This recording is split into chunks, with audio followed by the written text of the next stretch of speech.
도어록의 해제음이 유난히 날카롭게 고막을 찔렀다. 띠리릭.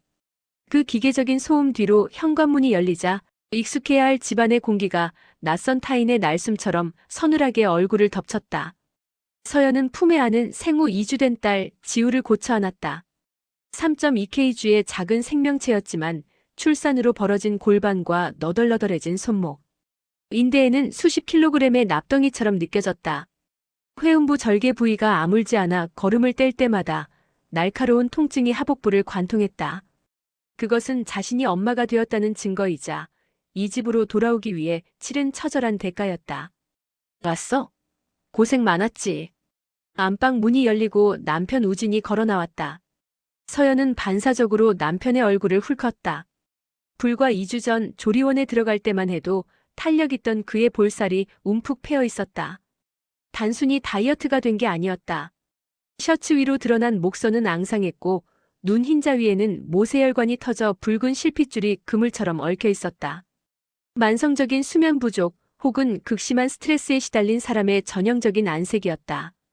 그가 다가와 아기를 안으려 팔을 뻗었을 때 서연은 흠칫 몸을 뒤로 뺐다. 그에게서 냄새가 났다.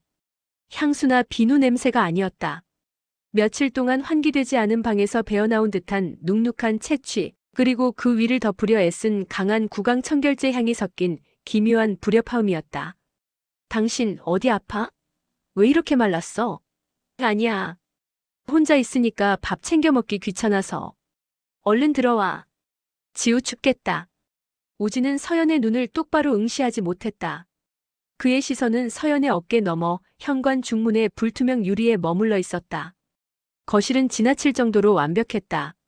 소파 쿠션은 각을 맞춰 세워져 있었고 TV 장식장 위에는 먼지 한 톨 없었다.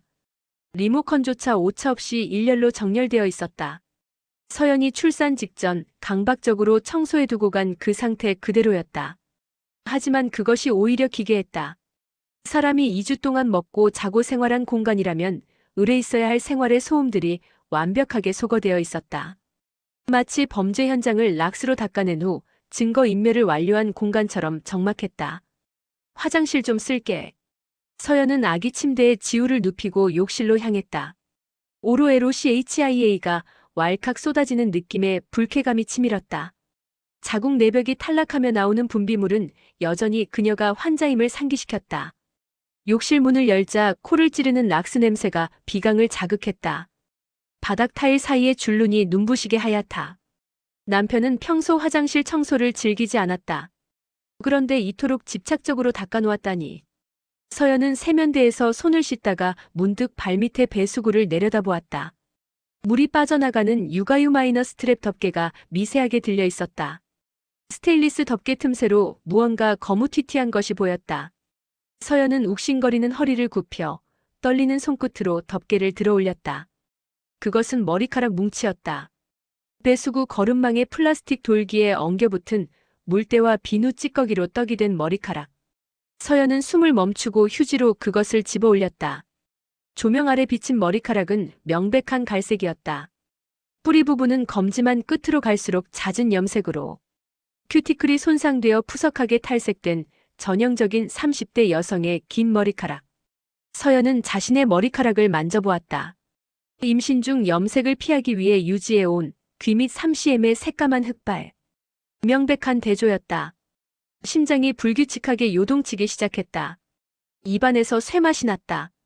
극도의 긴장으로 교감신경이 흥분했을 때 느껴지는 쓴맛이었다. 오진 씨. 서연이 거실로 나왔다. 오진은 소파에 앉아 휴대폰을 보고 있다가 서연의 인기척에 화들짝 놀라며 화면을 껐다. 이거 뭐야?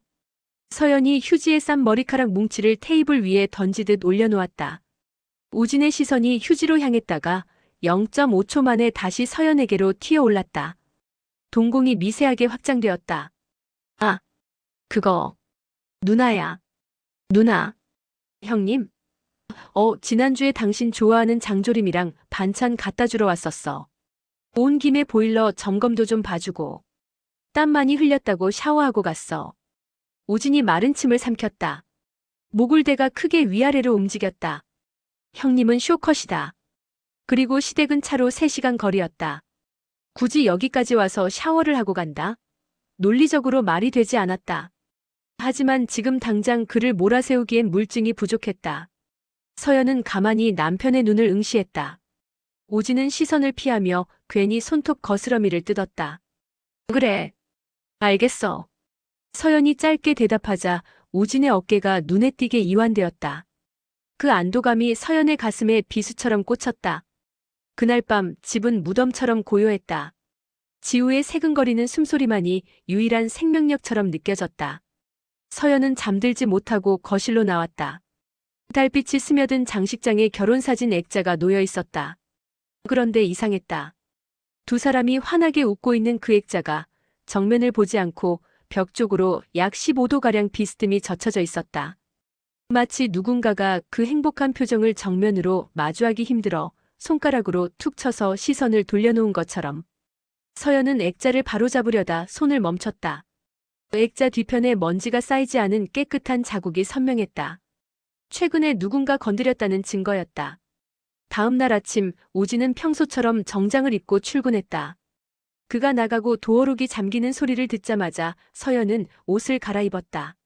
산후조리 기간에 외출하는 것은 뼈에 바람이 든다는 친정엄마의 잔소리가 들리는 듯했지만 지금은 뼈가 시린 것보다 마음이 시린 것이 더 급했다. 아파트 관리사무소 문을 열자 믹스커피의 달짝지근한 냄새가 훅 끼쳐왔다. 소장님 안녕하세요. 천사호예요. 아이고 몸도 아직 안 푸셨을 텐데 무슨 일로? 지갑을 잃어버린 것 같아서요. 혹시 지난주 저희 집 현관 앞 CCTV 좀 볼 수 있을까요? 누가 왔다 갔다 했는지만이라도. 관리소장은 귀찮다는 듯 모니터에서 눈을 떼지 않고 손사래를 쳤다. 사모님 요즘 개인정보법 강화돼서 본인 말고는 경찰 입회 없으면 절대 못 보여드려요. 남편분이라도 안 돼요. 제 집 앞이잖아요. 제발이요. 중요한 게 들어있어서 그래요. 아, 진짜 안 된다니까요. 왜 부부가 번갈아 와서 사람을 들들 볶아요? 서연의 동작이 멈췄다. 네, 부부가요?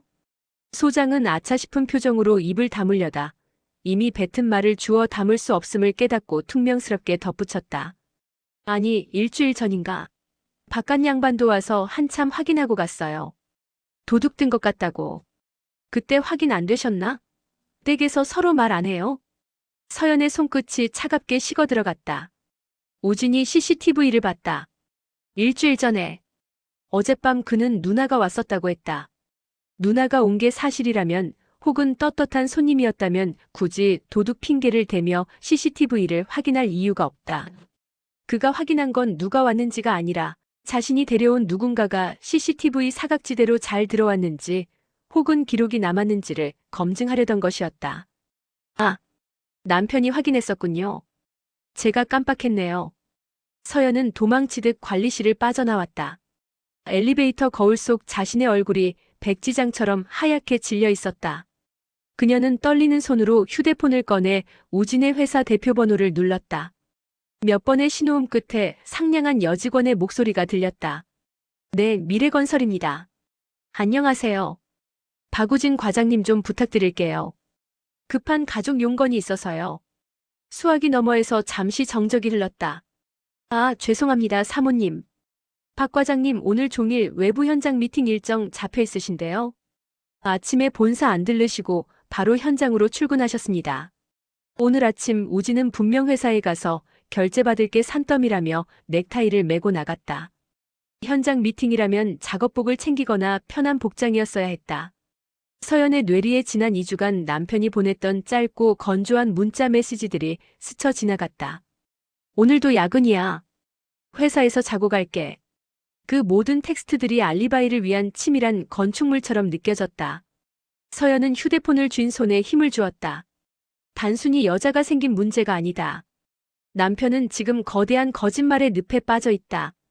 그리고 서연은 이제 막 그 늪의 가장자리에 발을 디뎠다. 배신감보다 더 큰 공포, 그리고 그 공포를 압도하는 뜨거운 분노가 뱃속 깊은 곳에서 꿈틀거렸다. 그것은 모성만큼이나 본능적인 생존을 위한 경고 신호였다.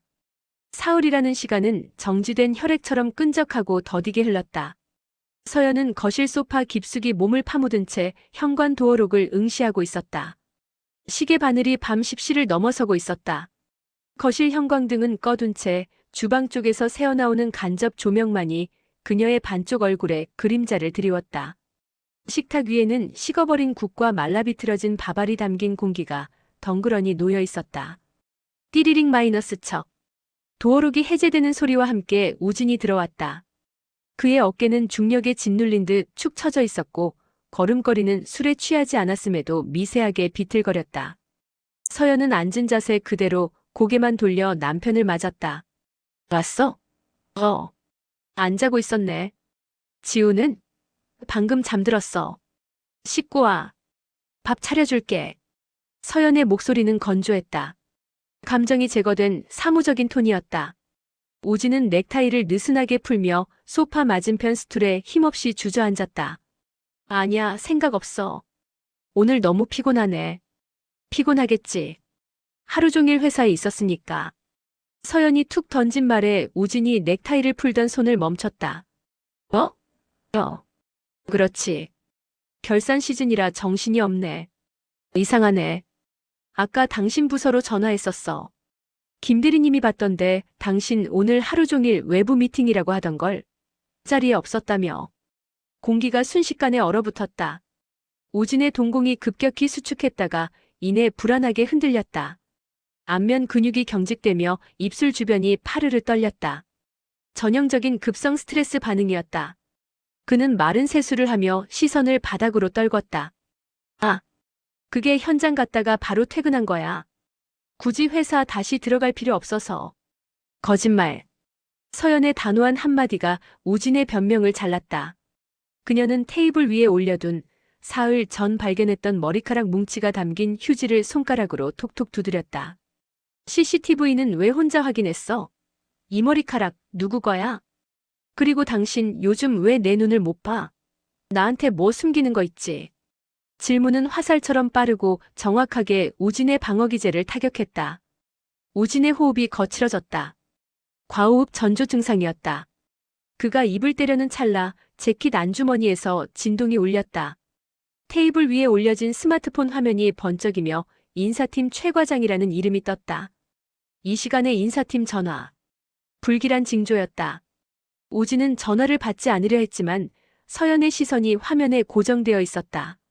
떨리는 손으로 통화 버튼을 누르자 스피커폰을 켜지도 않았는데 수화기 너머의 다급한 목소리가 적막한 거실에 윙윙거렸다. 박 과장, 지금 통화돼? 이거 내 선에서 막아보려고 했는데 안 되겠다. 내일 징계위원회 소집 통보 갈 거야. 10시까지 출석해. 준비 단단히 하고. 전화는 일방적으로 끊겼다. 징계위원회. 그 단어가 주는 무게감이 거실의 공기를 짓눌렀다. 오지는 휴대폰을 쥔 손을 허벅지 위에 떨어뜨렸다. 그의 얼굴에서 핏기가 완전히 사라져 시신처럼 창백해졌다. 징계라니? 무슨 말이야? 서연의 심박수가 급격히 치솟았다. 수유기 여성의 호르몬 변화 탓인지 가슴이 조여들고 명치가 뻐근해졌다. 오지는 한참 동안 침묵했다. 그의 목을대가 고통스럽게 꿈틀거렸다. 성희롱. 신고당했어. 서연의 뇌가 일시적으로 정보를 처리하지 못하고 정지했다. 남편과 가장 어울리지 않는 단어였다. 평소 여직원들과는 사적인 농담조차 꺼리던 그였다. 누가? 당신이 뭘 했다고? 신입사원이야. 김민지라고. 26살. 26살. 서연보다 6살이나 어렸다. 일주일 전에 신고 접수됐어. 3개월 동안 내가 성적인 발언을 했고 2주 전 당신 조리원에 있을 때 우리 집에서 성추행을 당했다고 주장하고 있어. 서연은 숨을 들이켰다. 산소 부족으로 머리가 핑 돌았다. 2주 전. 배수구의 머리카락. 모든 퍼즐 조각이 끔찍한 그림으로 맞춰지고 있었다. 집에 데려왔어? 아니야. 절대 아니야. 맹세코 그런 일 없었어. 오진이 벌떡 일어나며 손사래를 쳤다. 그날 내가 급하게 지방 현장에 내려갔는데 본사 입찰 서류 원본을 집에 두고 온 걸 알았어. 퀵서비스 부를 시간도 없어서 마침 근처 외근 중이던 민지 씨한테 부탁한 거야. 서류만 찾아가라고. 그래서 비밀번호 알려준 거고. 미쳤어? 서연의 목소리가 갈라져 나왔다. 아무리 급해도 혼자 사는 집도 아니고 아내랑 갓난아기가 사는 집 비밀번호를 젊은 여자 직원한테 알려줘? 그게 말이 된다고 생각해? 수백억짜리 입찰이었어. 당장 그 서류 없으면 회사 날아갈 판이었다고. 그리고 평소에 워낙 성실하고 착한 애라 믿었어.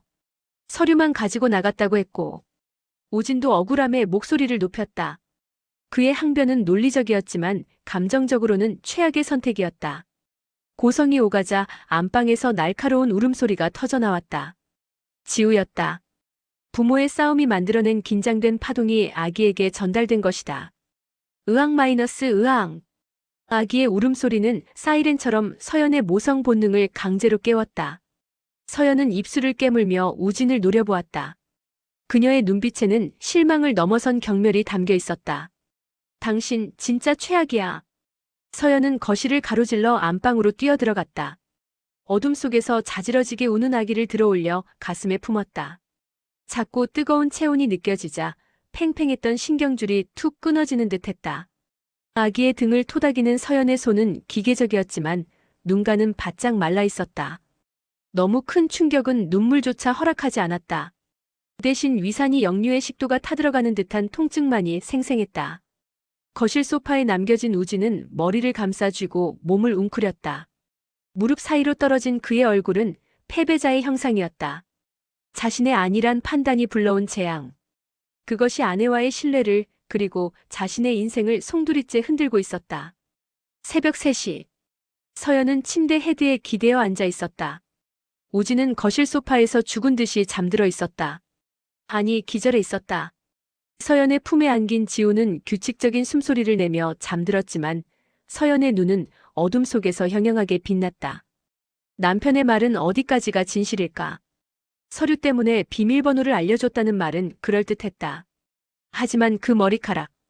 잦은 염색으로 손상된 갈색 머리카락. 단순히 서류만 가지고 나간 여자가 샤워를 하고 머리카락을 남긴다? 앞뒤가 맞지 않는다. 서연은 스마트폰을 켜 메모장을 열었다. 화면의 푸른 빛이 그녀의 무표정한 얼굴을 차갑게 비쳤다. 김민지 26세 신입사원. 성희롱 주장 시점 최근 3개월. 결정적 사건 2주 전 자택 방문. 그녀의 엄지손가락이 액정 위를 빠르게 움직였다. 감정은 사치였다. 지금 필요한 건 팩트였다. 남편이 정말 쓰레기인지 아니면 멍청한 피해자인지 내가 직접 확인해야 한다. 서연은 대학 동창이자 사설 탐정인 수연의 번호를 찾아 메시지 입력창을 띄웠다. 수연아, 급한 의뢰가 있어. 내일 아침 만날 수 있을까? 전송 버튼을 누르는 서연의 손끝에는 더 이상 망설임이 없었다. 다음 날 오전 9시. 서연은 스마트폰 주소록에서 이수연이라는 이름을 찾아 통화 버튼을 눌렀다. 신호 연결음이 3번 울리기도 전에 건조하고 명료한 목소리가 들려왔다. 박서연. 웬일이야? 출산 축하한다는 문자 보낸 게 엊그제 같은데. 수연아. 나 지금 도움이 필요해. 아주 전문적인 도움. 서연의 목소리는 떨리지 않았지만 수화기 너머의 수연은 즉각적으로 뉘앙스를 감지했다. 동창회에서 나누던 가벼운 안부 인사의 톤이 아니었다. 그것은 벼랑 끝에 선 의뢰인의 주파수였다. 장소랑 시간 찍어. 내가 그쪽으로 갈게. 서연은 시어머니에게 전화를 걸었다. 산후조리 기간에 죄송하다는 말을 3번이나 반복하며 급한 볼일이 생겼다고 둘러댔다. 시어머니가 도착해 지우를 안아들자마자 서연은 도망치듯 집을 나섰다. 젖이 차올라 가슴이 돌덩이처럼 딱딱하게 굳어오고 있었다. 유선이 찌릿거리는 통증이 주기적으로 신경을 긁었지만 그녀는 진통제 2알을 입안에 털어넣고 삼켰다. 카페 구석자리 수연은 이미 도착해 있었다. 그녀는 여전히 무채색 정장을 고수했고 테이블 위에는 노트북과 녹음기가 세팅되어 있었다. 서연은 자리에 앉으며 가져온 회음부 방석을 엉덩이 밑에 깔았다. 몰골이 말이 아니네. 바로 본론으로 들어갈까? 수연의 시선이 서연의 부르튼 입술과 푸석한 피부를 빠르게 스캔했다. 서연은 지난 사흘간의 기록 발견된 머리카락, 남편의 거짓말, 성희롱 고발 통보, 그리고 1004호의 비밀번호 유출을 감정을 뺀 건조한 문장으로 나열했다. 성희롱의 주거 침입이라. 전형적인 패턴이면서도 디테일이 묘하게 튀네. 수연은 타이핑을 멈추지 않으며 고개를 끄덕였다. 우선 그 김민지라는 여자부터 파보자. 팩트체크가 먼저야. 남편이 덫에 걸린 건지 아니면 진짜로 덫을 놓다가 제 발등을 찍은 건지. 이틀이라는 시간은 더디게 흘렀다. 서연은 집안에서 수유를 하고 기저귀를 갈면서도 시선은 항상 휴대폰 액정에 고정되어 있었다. 남편 우진은 인사팀 조사를 받고 돌아와 식음을 전폐하고 서재에 틀어박혀 있었다. 그 문틈으로 새어나오는 한숨 소리가 집안의 공기를 무겁게 오염시켰다. 이틀 후 오후 서연은 다시 수연의 사무실을 찾았다. 모던한 인테리어의 탐정 사무소 벽면 스크린에는 복잡한 인물 관계도가 띄워져 있었다. 찾았어. 김민지 26세. 입사 6개월 차. 평판 조회 결과 특이사항 없음. 성실하고 조용한 편. 그런데 재미있는 건 그 뒤야. 수연이 리모컨을 누르자 스크린에 30대 남성의 사진과 웨딩화보가 떴다. 최근 약혼했어. 상대는 33세 패션 MD. 이름은 한재석? 아니.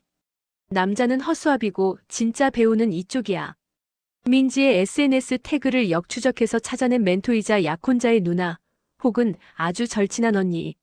화면이 바뀌고 한 여자의 사진이 나타났다. 세련된 단발머리, 날카로운 눈매, 화려한 명품으로 치장한 모습. 서연의 호흡이 순간 멈췄다. 심장이 늑골을 부술 듯이 두드렸다. 이지혜.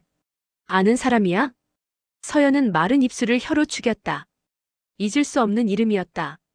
우진이 서연을 만나기 전 2년 동안 만났던 여자. 그리고 7년 전 우진에게 잔인하게 이별 통보를 받고 서연의 회사 앞까지 찾아와 울부짖었던 그 여자. 우진 씨 전 여자친구야.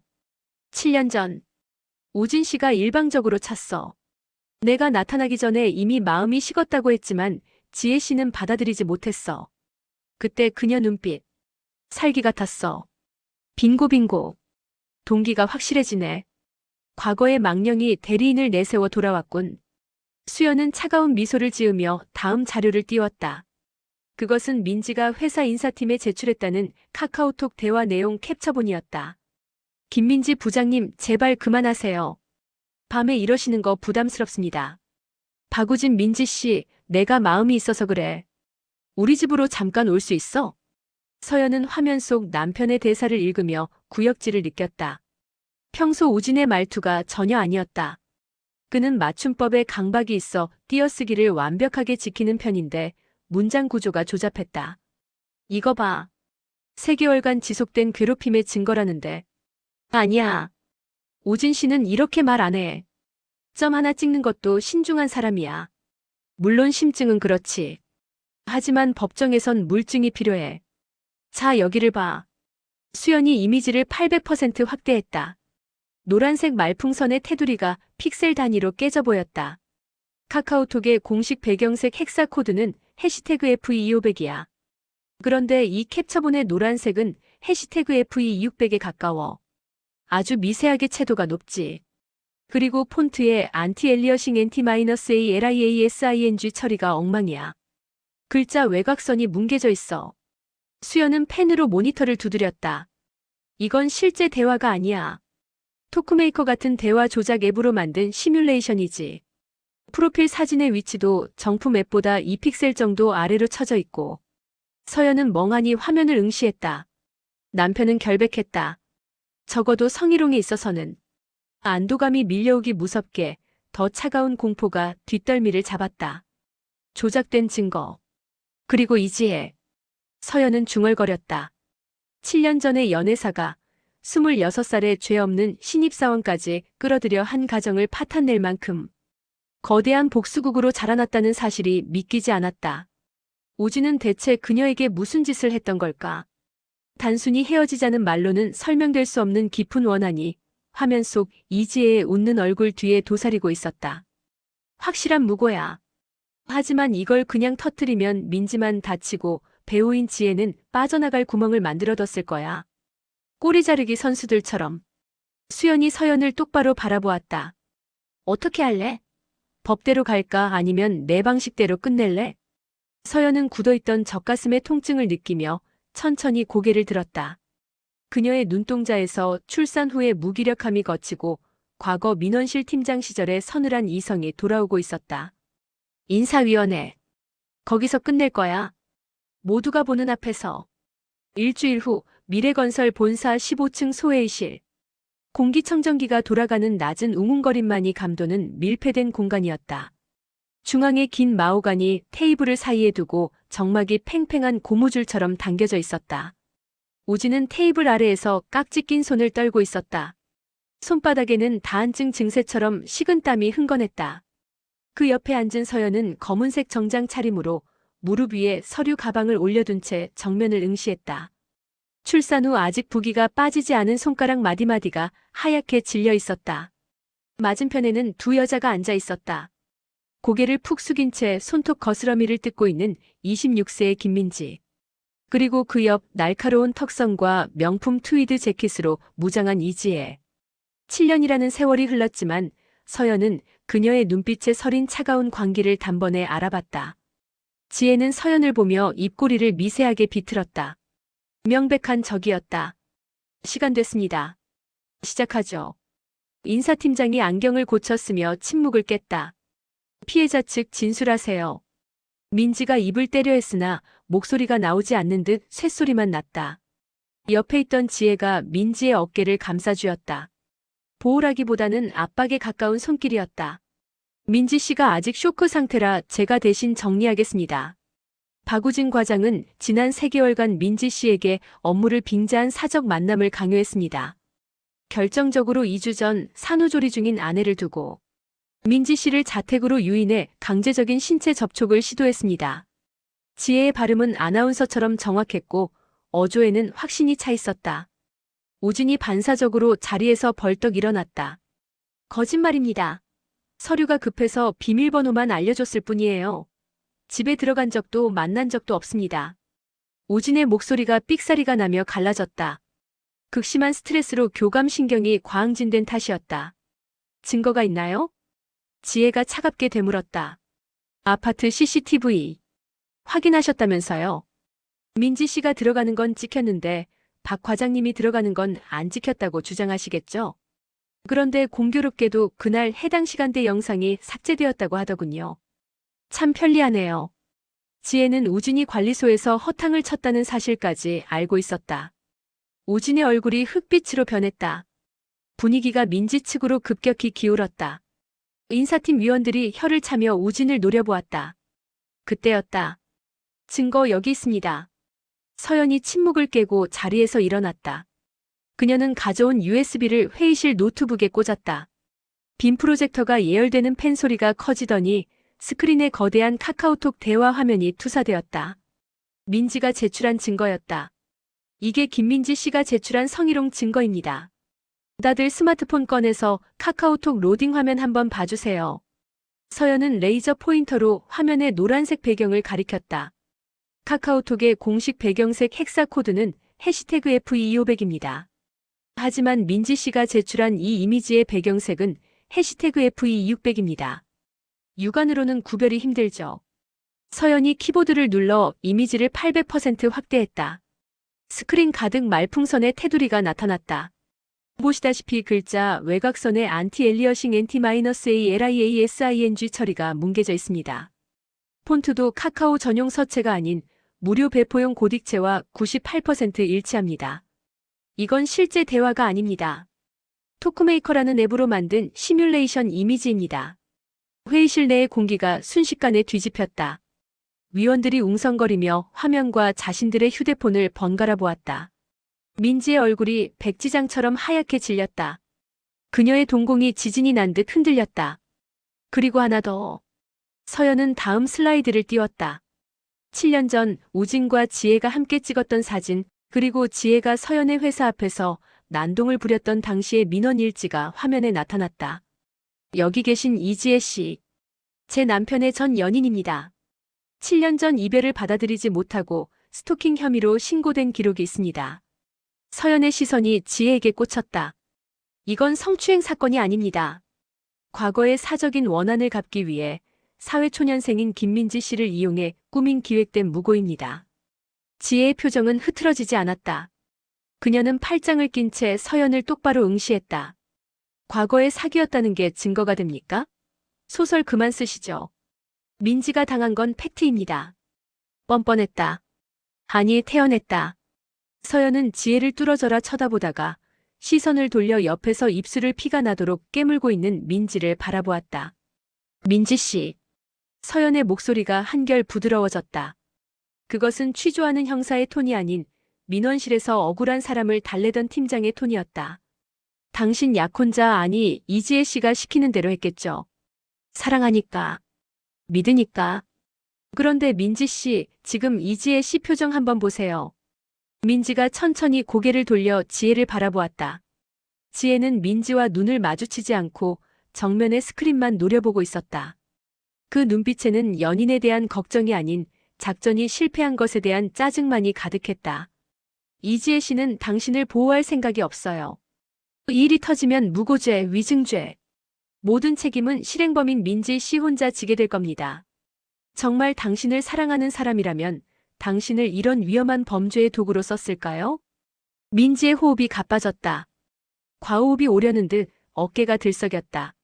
아니야. 아니야.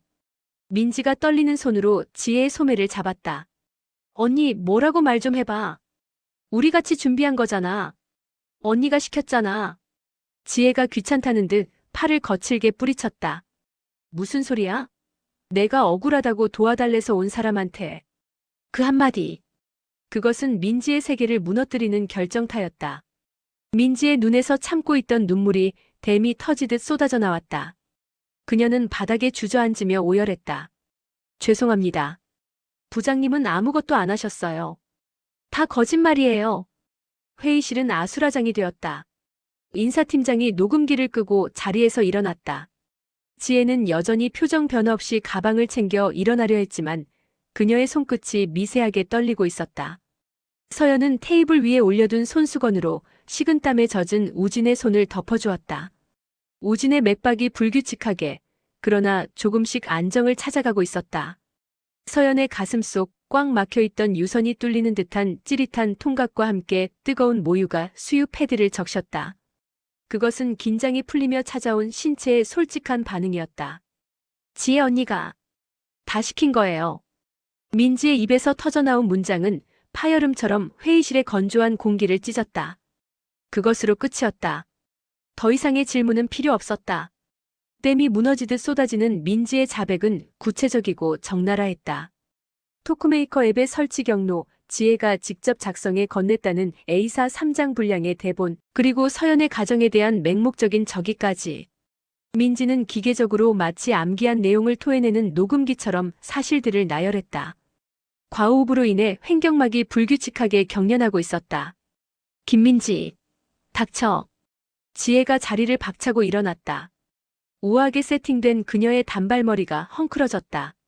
목덜미의 혈관이 지렁이처럼 흉하게 부풀어 올랐다.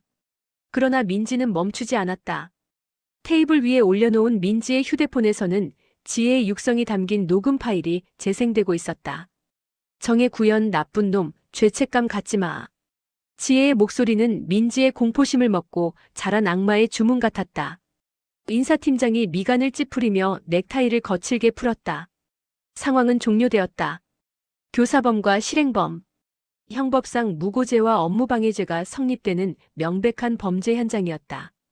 팀장이 경찰 신고를 언급하자 침묵을 지키던 우진이 손을 들었다. 신고. 안 합니다. 우진의 목소리는 모래알처럼 서걱거렸다. 극심한 스트레스로 부신피질 호르몬이 고갈된 상태였다. 그는 혐오스러운 오물을 피하듯 지혜 쪽으로 시선을 주지 않은 채 바닥만 응시했다. 그냥 끝내주세요. 제 결백만 공지해 주시면 됩니다. 더 이상 엮이고 싶지 않습니다.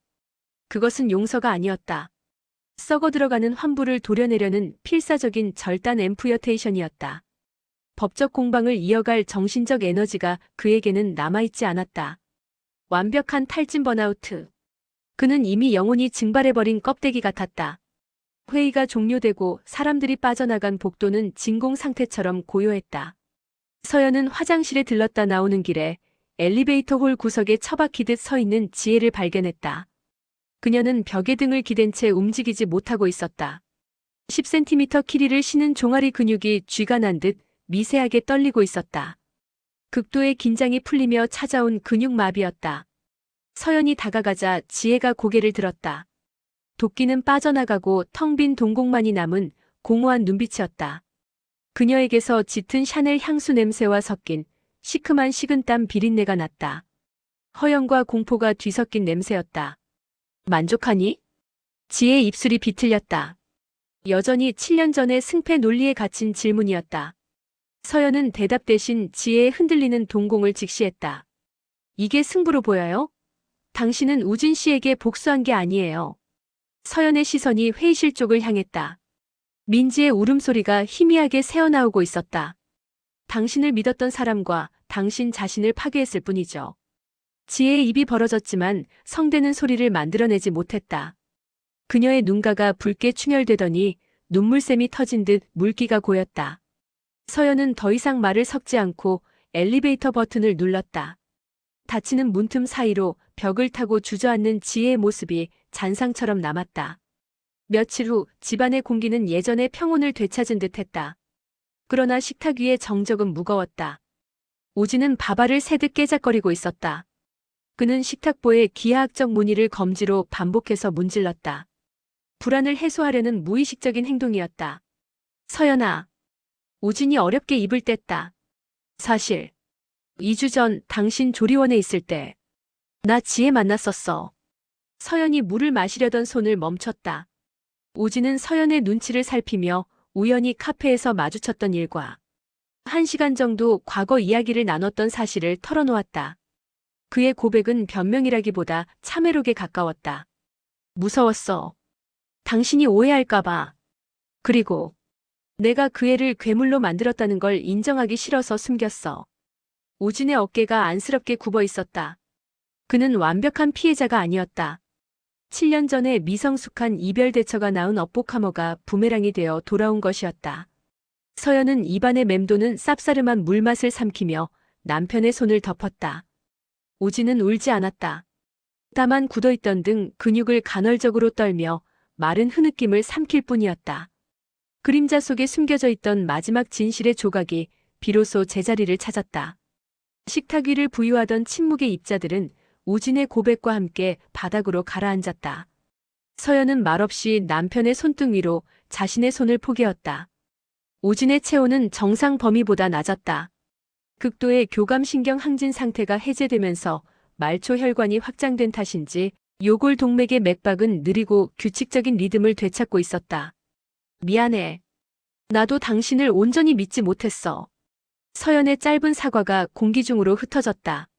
오진의 셔츠 깃에서 풍기던 눅눅한 스트레스성 채취 코르티솔이 분비될 때 특유의 시큼한 냄새는 사라지고 익숙한 섬유유연제 향기가 희미하게 코끝을 스쳤다. 그것은 이 집안의 생체 리듬이 비로소 정상 궤도로 진입했음을 알리는 후각적 신호였다. 한 달이라는 물리적 시간은 상황의 균열을 빠르게 메워나갔다. 오진은 회사로 복귀했고 서연은 지우의 육아에 전념했다. 지우의 몸무게는 성장 곡선 상위 10%인 4.5kg를 넘어서며 피하 지방이 단단하게 올랐다.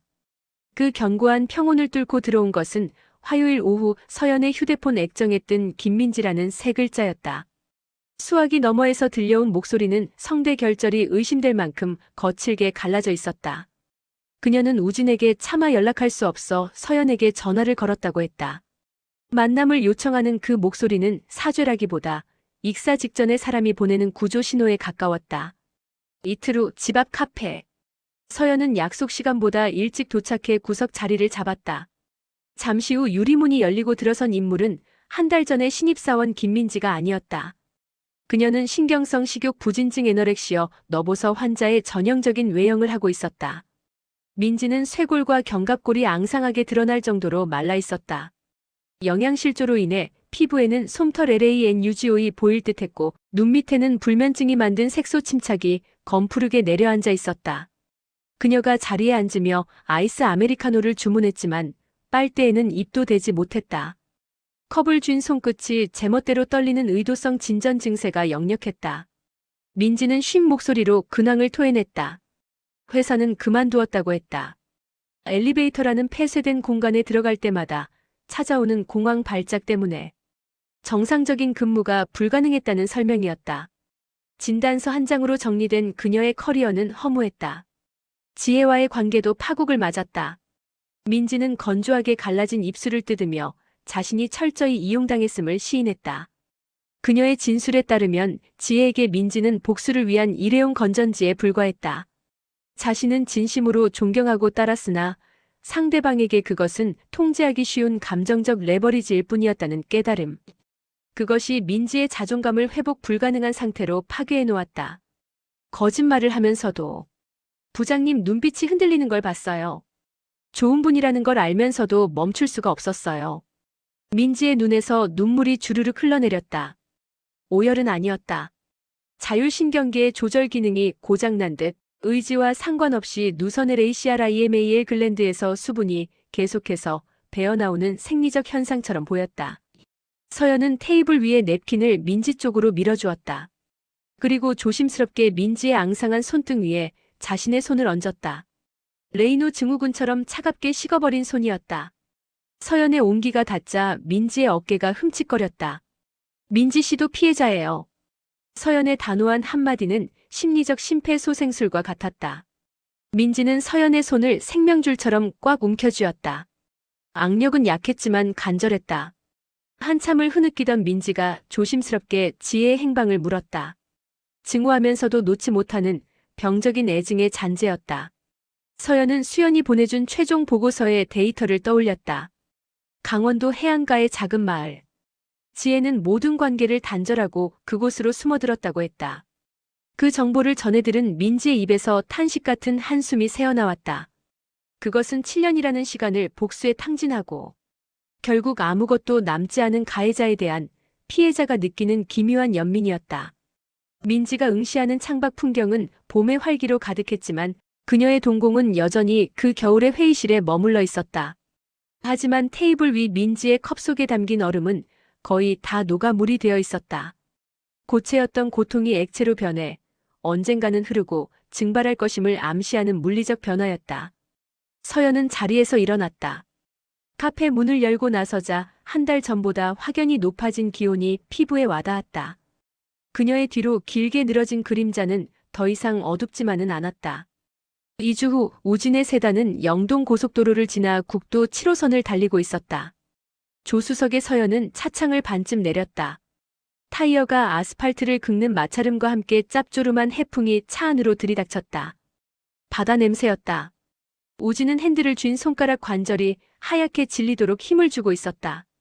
정말 꼭 가야 할까? 우진의 목소리에는 망설임이 역력했다. 서연은 대답 대신 남편의 경직된 승모근을 가만히 주물렀다. 이것은 단순한 여행이 아니었다. 골마 터진 상처를 봉합하기 위한 마지막 외과적 처치였다. 제대로 된 마무리가 없다면 그들은 평생 혹시나라는 불안의 그림자를 안고 살아야 할 터였다. 내비게이션이 안내를 멈춘 곳은 해안가 절벽 끝, 칠이 벗겨진 간판이 달린 낡은 카페였다. 손님은 없었다. 문을 열자 풍경 소리가 요란하게 울렸다. 카운터 뒤에서 린넨 앞치마를 두른 여자가 천천히 고개를 들었다. 이지혜였다. 그녀는 더 이상 화려한 청담동의 커리어 우먼이 아니었다. 명품 트위드 재킷 대신 늘어난 면 티셔츠를 입고 있었고 화장기 없는 얼굴에는 죽은 깨와 기미가 그대로 드러나 있었다. 도파민과 아드레날린이 모두 빠져나간 건조하고 푸석한 얼굴이었다. 올 줄 알았어. 민지한테 문자 받았거든. 지혜의 목소리는 건조했다. 세 사람은 바다가 보이는 창가 자리에 앉았다. 테이블 위에는 김이 오르는 허브티 3잔이 놓였지만 아무도 손을 대지 않았다. 들리는 것은 규칙적인 파도 소리와 낡은 냉장고 모터가 돌아가는 웅웅거림뿐이었다. 침묵의 무게가 공기를 짓눌렀다. 먼저 입을 연 것은 지혜였다. 그녀는 시선을 찻잔 속의 소용돌이에 고정한 채 지난 7년간의 병적인 집착을 담담하게 털어놓았다. 그것은 고해성사라기보다 자신의 뇌를 잠식했던 악성 종양에 대한 임상 보고서에 가까웠다. 그녀는 우진이 떠난 후 자존감이 붕괴되었다고 했다. 상실감은 분노로 변이했고 그 분노는 방향을 잃고 부유하다가 복수라는 목표에 고착되었다. 민지와의 만남도 우연이 아니었다. 인사 발령 리스트를 미리 입수한 그녀는 가장 순진하고 조종하기 쉬운 대상을 골라 의도적으로 접근했다. 민지는 쉬웠어. 나를 맹목적으로 믿었으니까. 지혜가 마른 세수를 했다. 손톱 밑에 때가 끼어 있었다. 관리받지 못한 손이었다. 그런데 다 끝나고 나니 알겠더라. 나는 너한테 복수한 게 아니라 그냥 나를 태워버린 거야. 남은 게 아무것도 없잖아. 그녀의 고백은 자기 파괴의 확인 사살이었다. 오지는 한참 동안 말이 없다가 깊은 한숨과 함께 입을 열었다. 그는 7년 전 자신의 미숙함과 비겁함을 인정했다. 사랑이 식었음을 솔직하게 말하지 못하고 회피했던 과거의 자신을 사과했다. 오진의 사과를 듣는 지혜의 표정이 미세하게 일그러졌다. 안면 근육이 떨리며 억눌러왔던 감정이 균열을 일으켰다. 그녀는 고개를 저었다. 사랑이 식은 것은 생리적 현상처럼 어쩔 수 없는 일이었다. 인정하고 싶지 않았던 것은 자신의 집착이었다. 민지랑은 연락 안 돼. 내가 너무 못되게 굴었어. 내 가짜 사랑을 진짜로 믿어준 유일한 애였는데. 지혜의 목소리에 처음으로 물기가 어린 후회라 그랬까 묻어났다. 자기 연민이 아닌 타인에 대한 미안함이었다. 오지는 재킷 안주머니에서 흰색 편지 봉투를 꺼냈다. 민지의 새로운 연락처가 적힌 메모였다. 그가 봉투를 테이블 위로 밀자 종이가 나무 테이블을 긁는 소리가 파도 소리 사이로 선명하게 들렸다. 사과해. 그래야 너도 민지 씨도 앞으로 나갈 수 있어. 지혜는 봉투를 멍하니 내려다보았다. 그녀의 손이 덜덜 떨리며 봉투를 집어들었다. 종이의 얇은 감촉이 그녀의 말초신경을 자극했는지 참고 있던 누선이 터졌다. 소리 없는 오열이었다. 그녀는 봉투를 가슴에 품고 몸을 웅크렸다. 세 사람은 1시간가량 더 그 자리에 머물렀다. 과거의 원망이나 미래의 약속 같은 거창한 말은 없었다. 그저 차가 식어가는 시간 동안 서로의 존재를 묵묵히 견디며 각자의 몫으로 남은 감정의 찌꺼기를 걸러냈다. 카페를 나설 때 지혜는 문 밖까지 배웅을 나왔다. 바닷바람이 그녀의 헝클어진 머리카락을 날렸다. 행복해라. 진심이야. 지혜의 마지막 인사는 건조했지만 그 속에 담긴 감정은 더 이상 독이 아니었다. 차에 올라탄 서연은 사이드 미러를 통해 멀어지는 지혜의 모습을 바라보았다. 그녀는 작고 초라해 보였지만 더 이상 위태로워 보이지는 않았다. 수평선 너머로 해가 기울며 긴 그림자를 만들어내고 있었다. 그것은 용서가 시작되는 시간의 풍경이었다. 계절의 순환은 정직했다. 창문을 통해 쏟아지는 햇살의 잎사각이 깊어졌다. 생후 8개월이 된 지우의 거실은 평온했다. 서연은 베란다 폴딩 도어를 열고 갓 내린 커피의 아로마를 폐부 깊숙이 들이마셨다. 카페인이 중추신경을 부드럽게 자극하며 아침의 나른함을 걷어냈다. 거실 매트 위에서는 오진이 엎드린 자세로 지우와 눈높이를 맞추고 있었다. 지우가 척추기립근에 힘을 주며 몸통을 비틀더니 끙하는 소리와 함께 반대편으로 대굴대굴 굴러갔다. 단순한 반사 반응이 아니었다.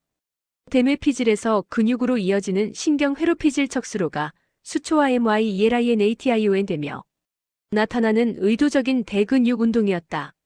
오진은 물개박수를 치며 아이의 단단해진 엉덩이를 토닥였다. 그의 얼굴 근육은 더 이상 긴장으로 굳어있지 않았고 미간의 주름도 다림질한 듯 펴져 있었다. 완벽한 이완리 렉세이션 상태였다. 서연은 테이블 위에 놓인 휴대폰 진동을 느꼈다. 액정에 김민지라는 이름이 떴다. 메시지에는 새 직장에서의 근황이 담겨 있었다. 아직 엘리베이터 탑승은 힘들지만 비상계단을 이용하며 운동 삼아 다니고 있다는 내용, 그리고 얼마 전부터 지혜와 다시 연락을 주고받기 시작했다는 소식이 이어졌다. 서로에게 필요했던 건 복수가 아니라 치유였나 봐요. 사모님이 용서해 주신 덕분에 저희도 다시 시작할 용기를 냈어요. 서연은 짧게 답장을 보냈다. 전송 완료음과 동시에 현관 초인종이 울렸다. 인터폰 화면에 택배기사의 모습이 보였다. 상자의 발신자란에는 강원도 동해시 이지혜라는 글씨가 적혀 있었다. 예전의 날카롭고 신경질적인 필압이 아닌 모서리가 둥글고 차분해진 글씨체였다. 필적 학그럽할러지적으로 볼 때 심리적 안정을 되찾은 사람의 서체였다. 서연이 커터칼로 테이프를 끊고 상자를 열자 은은한 라벤더 향이 피어올랐다. 상자 안에는 천연 염색을 한 오가닉 코튼 소재의 아기 실내복 세트와 손편지가 들어있었다. 서연은 편지지를 펼쳤다. 거친 갱지의 질감이 손끝을 스쳤다. 편지에는 지혜가 민지와 재회하여 바다를 보며 며칠을 보냈다는 이야기, 연인으로는 돌아갈 수 없지만 서로의 바닥을 아는 친구로 남기로 했다는 담담한 고백이 적혀 있었다. 7년 동안 자신을 갉아먹던 증오라는 기생충이 떨어져 나갔다는 문장에서는 잉크가 살짝 번져 있었다. 복수는 나를 파괴했지만 너희가 보여준 용서는 나를 치유했어. 서연은 편지를 곱게 접어 다시 봉투에 넣었다. 지난 6개월간의 시간들이 파노라마처럼 스쳐 지나갔다. 배수구의 머리카락, 조작된 헥사코드, 법정 같았던 회의실, 그리고 앙상하게 말랐던 민지의 손. 그 모든 고통의 데이터들이 이제는 과거라는 폴더 속에 안전하게 아카이빙 ARCHIVING 되고 있었다. 누구야? 택배 왔어? 지우를 안아든 우진이 다가왔다. 아기에게서 나는 달콤한 젖비린내와 파우더 향이 서연의 후각을 간지럽혔다. 서연이 지혜가 보낸 옷과 편지를 보여주자 우진의 눈이 잠시 커졌다가 이내 편안하게 가라앉았다. 다행이다. 정말 다행이야. 우진은 서연의 어깨를 감싸 안았다. 세 사람 우진, 서연 그리고 지우의 체온이 하나로 섞였다. 뇌하수체 후엽에서 옥시토신이 분비되며 심박수가 안정되는 생물학적으로 가장 완벽한 평온의 순간이었다. 이제 더 이상 비밀은 없는 거지. 서연의 물음에 우진은 지우의 볼에 입을 맞추며 확신에 찬 목소리로 답했다. 그럼. 불투명도 0%, 완전한 투명성만 있을 거야. 그날 저녁 붉은 노을이 거실 깊숙이 들어왔다. 서연은 다이어리를 펼쳤다. 만년필촉이 종이 위를 사각거리며 미끄러졌다. 그림자는 빛이 있어야 생긴다. 우리는 어두운 터널을 지났기에 빛의 소중함을 알게 되었다. 진실을 마주했기에 우리는 비로소 다시 시작할 수 있었다. 서연은 펜을 내려놓고 창밖을 바라보았다. 수평선 너머로 해가 지고 있었지만 그것은 끝이 아니라 내일 다시 떠오르기 위한 숭고한 하강이었다.